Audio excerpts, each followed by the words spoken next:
Buenas noches donde sea que nos estés escuchando y bienvenido a este podcast solo de audio que relata la historia de Hisashi Ouchi. Así que ponte tus audífonos, baja las luces y relájate, y déjame narrarte el resto de la historia.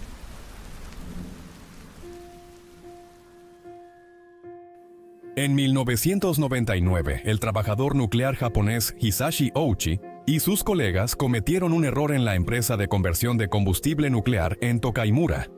Ese error llevaría a Hisashi Ouchi a estar postrado en cama e incapaz de moverse durante 83 días, donde soportaría una serie nauseabunda de lesiones y enfermedades cada vez más dolorosas, lo que haría que su cuerpo se descompusiera lentamente mientras aún estaba vivo, dejándolo en un dolor y sufrimiento constantes e insoportables. Esta es su historia. En la mañana del 30 de septiembre, 3 técnicos nucleares japoneses llamados Hisashi Ouchi, Yutaka Yokokawa y Masato Shinohara llegaron a la planta de conversión de combustible nuclear Horyū-seo en Tokaimura para su jornada laboral. La planta Horyū-seo no generaba energía, fabricaba barras de combustible para otras plantas. Hacían esto mediante un proceso de conversión de hexafluoruro de uranio en dióxido de uranio. Este sería el primer lote de combustible de la planta de Tokaimura en 3 años. Por lo tanto, no había personal capacitado específicamente para este puesto, y los técnicos que estuvieran disponibles ese día eran quienes cumplían con la función. El procedimiento aprobado para fabricar este combustible es que el polvo de uranio se disuelve en ácido nítrico en el tanque de disolución. Luego, esta mezcla pura se bombea a un tanque de almacenamiento mucho más alto llamado tanque de amortiguamiento.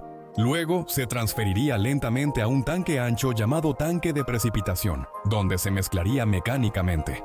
El diseño del tanque de amortiguamiento, con forma cilíndrica alta y combustible aún sin mezclar, impedía que éste alcanzara la criticidad. Este diseño buscaba controlar el flujo de la mezcla al tanque de precipitación y evitar que alcanzara la criticidad durante la agitación mecánica. El tanque de precipitación tenía una camisa de enfriamiento de agua que disipaba el calor generado por la agitación, evitando que la mezcla alcanzara la criticidad durante la reacción exotérmica. La concentración de polvo de uranio aprobada para este proceso era 5%. 3 años antes, Horyū-seo modificó el procedimiento oficial para preparar manualmente la solución de nitrato de uranio en cubetas de acero inoxidable, en vez de usar el tanque de disolución. Esto era ilegal y violaba las regulaciones, pero nunca causó accidentes por la baja concentración de uranio utilizada. Cuando los 3 trabajadores llegaron, la instalación ya llevaba 2 días de retraso en la entrega de las barras de combustible nuclear. La empresa presionó al personal para completar el procedimiento lo más rápido posible, así que los técnicos modificaron aún más el procedimiento. Ahora mezclaban la solución de nitrato de uranio en cubetas de acero y la vertían al gran tanque de precipitación. También estaban usando una concentración de uranio mucho más alta que cualquiera antes, aproximadamente 18.8% más del doble de la concentración recomendada. Y estaban haciendo esto para crear el combustible lo más rápido posible. Alrededor de las 10:35 am, después de que el tanque de precipitación alcanzó 40 litros de solución de nitrato de uranilo altamente concentrada, sonó la alarma de radiación, y los 3 trabajadores reportaron ver un destello azul cuando la radiación Cherenkov indicó que la mezcla estaba generando suficiente calor para iniciar una reacción nuclear autosostenida y emitió ráfagas de radiación gamma y de neutrones.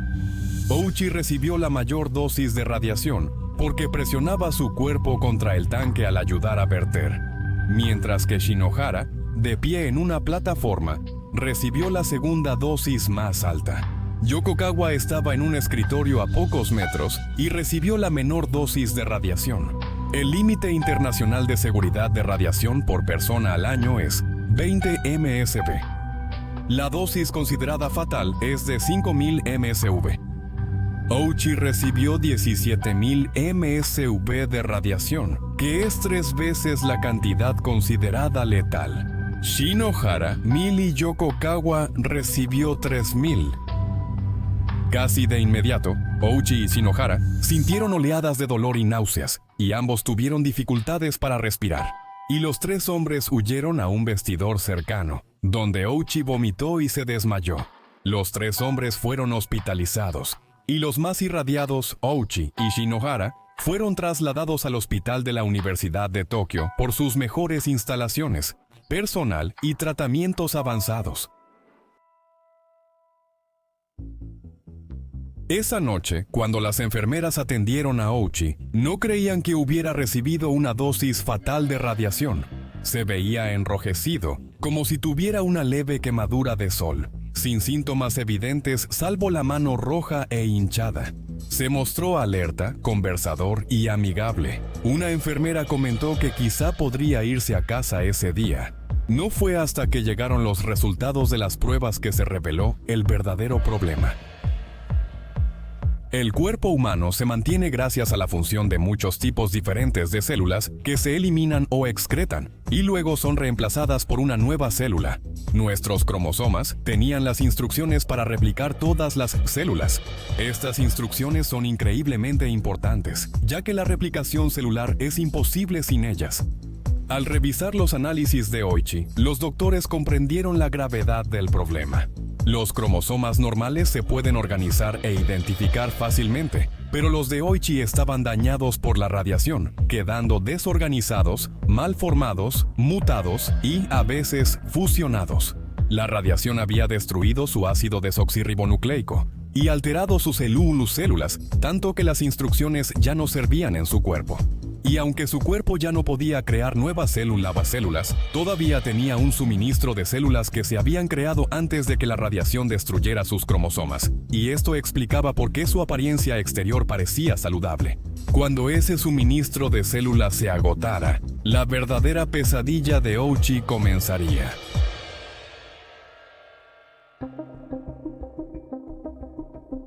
El recuento de glóbulos blancos de Ouchi cayó al 10% de lo que se considera normal y saludable, haciéndolo increíblemente vulnerable a infecciones virales y bacterianas. Para prevenir esto, lo trasladaron a una habitación estéril. El Dr. Miyakawa era el médico a cargo del equipo que intentaría salvar la vida de Ouchi. Su primera prioridad era la incapacidad de Ouchi para generar nuevas células. Sin esto, salvar la vida de Ouchi sería imposible.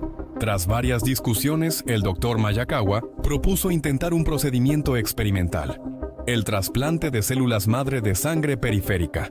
Recolectan células madre sanas de un donante y las administran por vía intravenosa al paciente. Las células migran a la médula ósea, reemplazan a las dañadas y permiten que se produzcan células sanas otra vez. El problema era que el donante debía ser compatible con Ouchi, así que analizaron posibles donantes.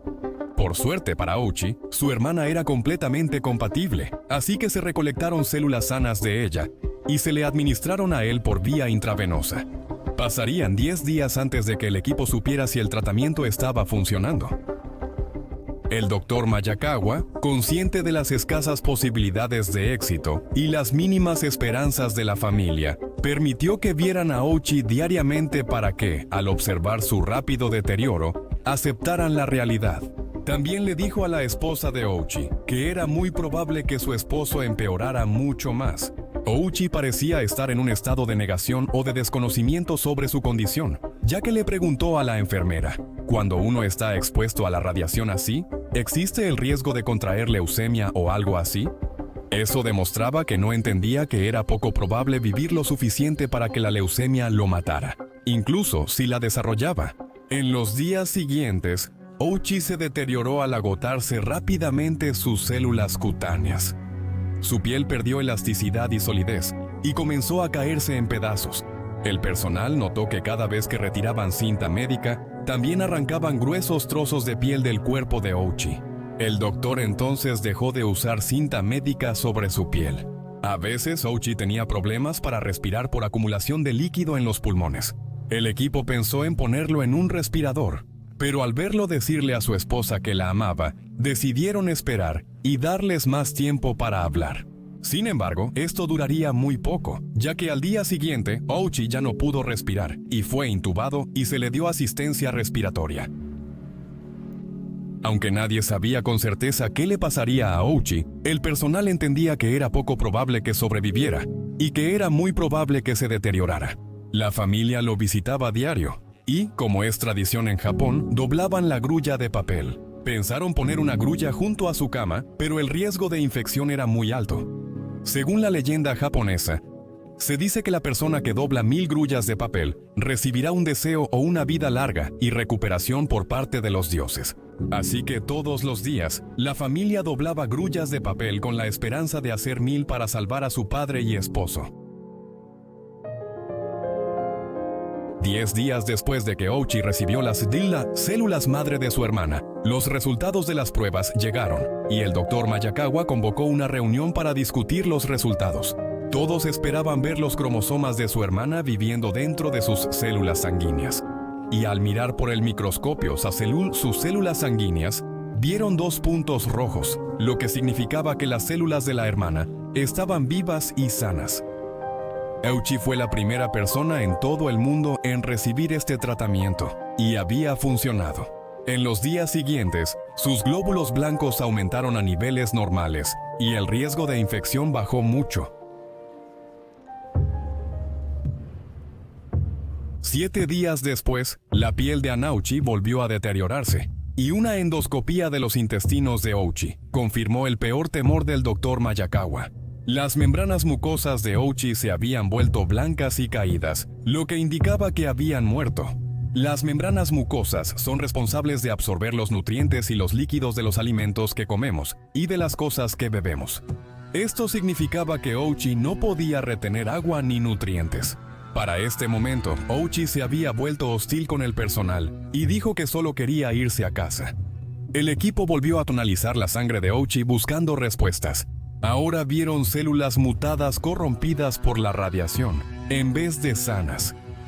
El cuerpo de Ouchi había absorbido tanta radiación de neutrones cuando estuvo expuesto, que dañó las células trasplantadas de su hermana. El equipo médico y la familia de Ouchi estaban devastados. Poco después, Ouchi comenzó a experimentar dolor y malestar gastrointestinal, ya que su cuerpo expulsaba 3 litros de diarrea todos los días. Tras 3 semanas, sus intestinos sangraron por la herida donde la membrana mucosa murió y se desprendió. Rápidamente se volvió necesario darle transfusiones de sangre a Ouchi. En algunos días le dieron hasta 10 transfusiones en un solo día. El equipo probó varios medicamentos para mejorar los síntomas, pero ninguno duraba lo suficiente en su sistema por la diarrea y el sangrado. Después, Ouchi fue llevado a una cama especial para pacientes críticos, la cual se inclina para mejorar la circulación y evitar llagas en la piel. Cuando la piel de Ouchi se desprendió, empezó a perder líquidos rápidamente. Perdía cerca de 10 litros de líquidos corporales diarios que debían reponerse por vía intravenosa. En un intento por conservar las pocas capas de piel que le quedaban a Ouchi, el personal médico envolvió casi todo su cuerpo en gasas médicas, esperando que esto mantuviera la piel en su lugar y le ayudara a retener líquidos. Pero no ayudó. Su piel lloraba, sangraba y exudaba tanto que las vendas se empapaban de sangre y fluidos en pocas horas. Como tenía los párpados casi caídos, el ojo de Ouchi se secaba y sangraba. Por el intenso dolor, le dieron altas dosis de narcóticos para dormir y aliviarlo. El Dr. Miyakawa advirtió a la familia de Ouchi que era poco probable que mejorara y que podría empeorar. La familia le pidió que hiciera todo lo posible, pero lo único que le quedaba por intentar eran los injertos de piel masivos usando piel cultivada en laboratorio. El Dr. Miyakawa esperaba que si la piel se adhería, eso le ayudaría a retener sus líquidos y les daría tiempo para encontrar otras formas de ayudarlo. Debido a la pérdida excesiva de líquidos por las zonas expuestas, los injertos de piel no se adherían y se desprendían rápido. Con la excepción del corto tiempo en que el trasplante de células funcionó, todo lo demás había fallado y ya no quedaban más opciones. El personal del hospital empezó a aceptar que ya no había nada más que pudieran hacer para ayudar a Ouchi. Habían pasado 2 meses desde que Ouchi fue admitido por primera vez. Había recibido múltiples transfusiones de sangre y trasplantes de piel. Le habían hecho trasplantes de células madre. Estaba respirando con la ayuda de un respirador mecánico. Su piel literalmente se había podrido y se le había caído del cuerpo. No podía cerrar los ojos ni al dormir porque no tenía párpados. Estaba sangrando de los intestinos y tenía un dolor insoportable todo el tiempo. Pero seguía vivo. La gran pérdida de sangre y las transfusiones repetidas causaban un efecto secundario. El corazón de Ouchi latía a más de 120 pulsaciones por minuto. El estrés en su músculo cardíaco era inmenso. Y luego se detuvo. Sin una orden de no resucitar, el equipo médico debía hacer todo lo posible para revivirlo. Así que le hicieron un masaje cardíaco de inmediato. Su corazón latió de nuevo, pero luego se detuvo. El equipo administró medicamentos cardiotónicos y, tras 3 paros y reinicios, el corazón volvió a latir rápido pero constante. El paro y reinicio del corazón de Ouchi afectó negativamente su cerebro y riñones, comenzando a deteriorarse su funcionamiento. Cuando la familia de Ouchi le llamaba, ya no respondía y dependía completamente del equipo médico para sobrevivir. Aunque la familia de Ouchi no se rendía, su cuerpo mostraba otra realidad. Las células inmunitarias de Ouchi se habían vuelto anormales y estaban atacando los pocos glóbulos blancos sanos que le quedaban. En poco tiempo ya no tenía ningún glóbulo blanco. Incluso un resfriado común podría matarlo en cuestión de horas. En la noche 81 tras el ingreso de Ouchi, el Dr. Maekawa reunió a sus familiares y les informó que Hisashi Ouchi no podía salvarse y que si su corazón se detenía otra vez, no debía reanimarse. Su esposa y su hijo lloraron junto a su cama. El día 83, la esposa e hijo de Ouchi lo visitaron. El personal médico le quitó la gasa de la cara para que pudieran verlo por última vez. Y entonces, en la noche número 83 de la brutal batalla por su vida de Hisashi Ouchi, su corazón se detuvo y falleció.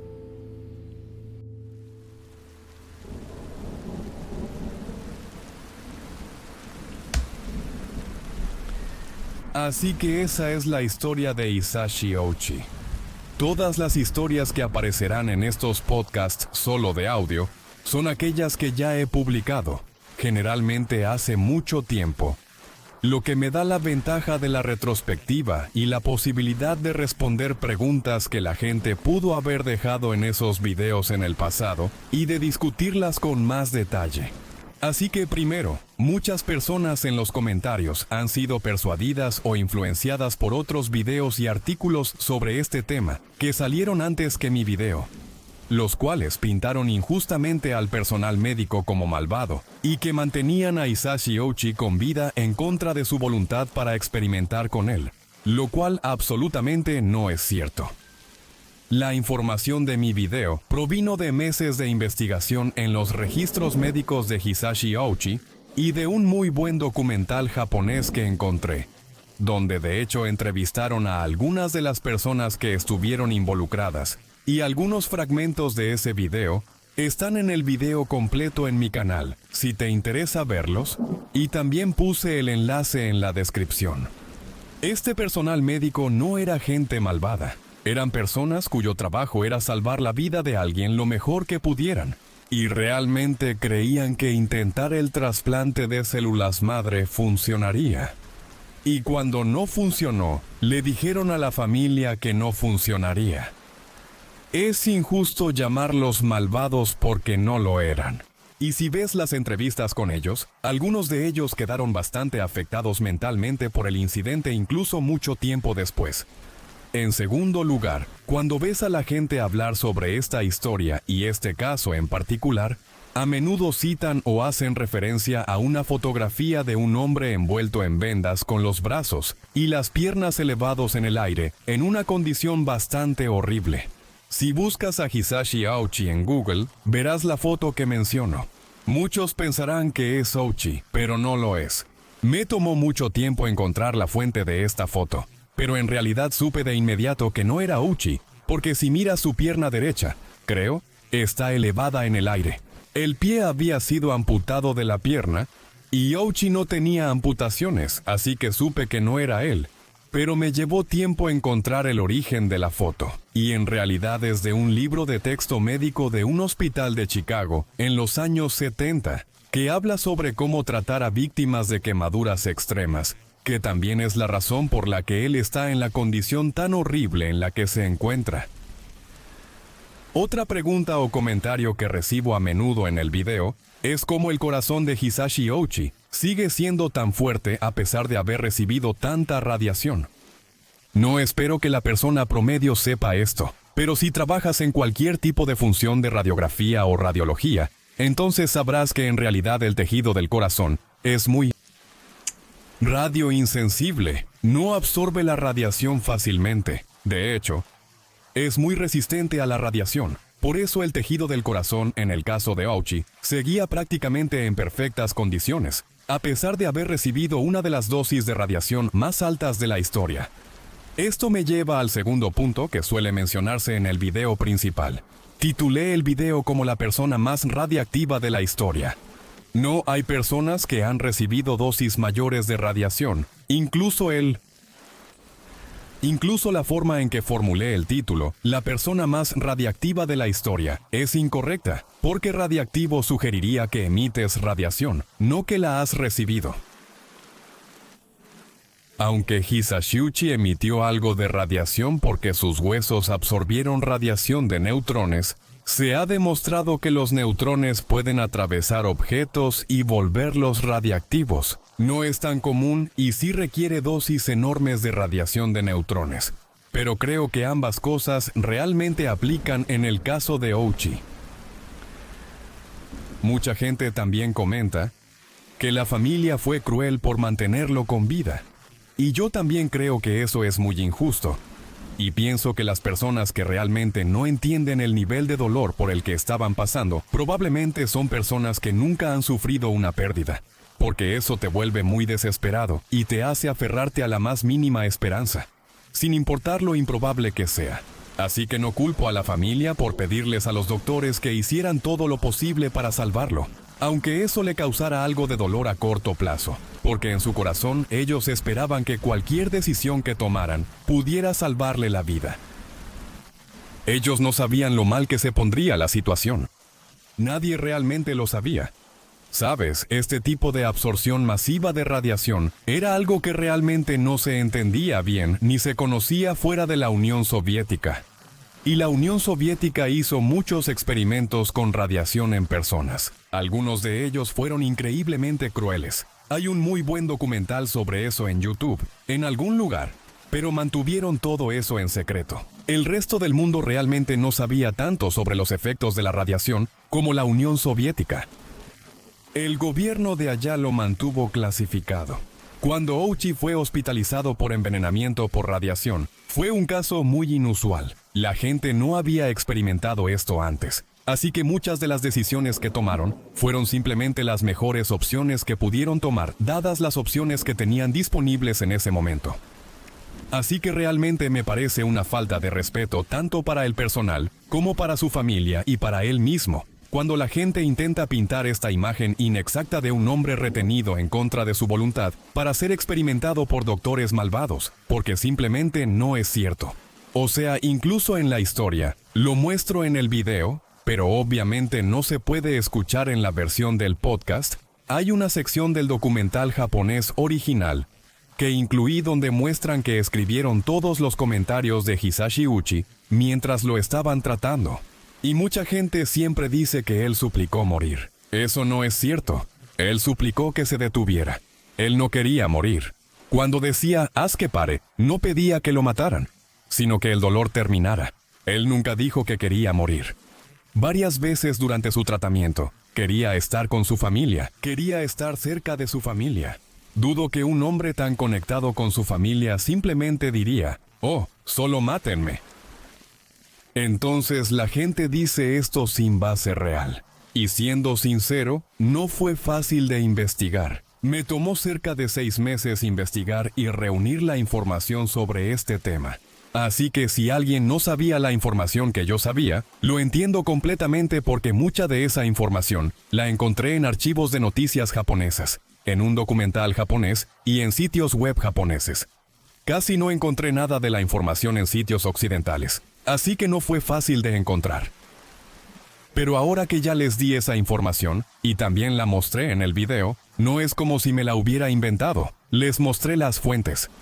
De verdad me gustaría que la gente dejara esa narrativa de que los doctores malvados experimentaron con alguien, porque simplemente no es cierto. Esta es una historia horrible y trágica de alguien que fue defraudado, para empezar, por la gobernanza corporativa, a quien la medicina hizo todo por salvar. Lamentablemente, las herramientas y el conocimiento de entonces no bastaron para salvarle la vida, pero el sufrimiento por el que pasó no fue innecesario. Todo eso fue para intentar salvarlo y devolverlo con su familia. Espero que esta versión de la historia haya sido contada lo suficientemente bien como para mantener su interés y atención. Y nos vemos en poco tiempo para otro de estos podcasts. Este podcast se hizo principalmente para satisfacer a una persona. Si estás escuchando, espero que lo hayas disfrutado.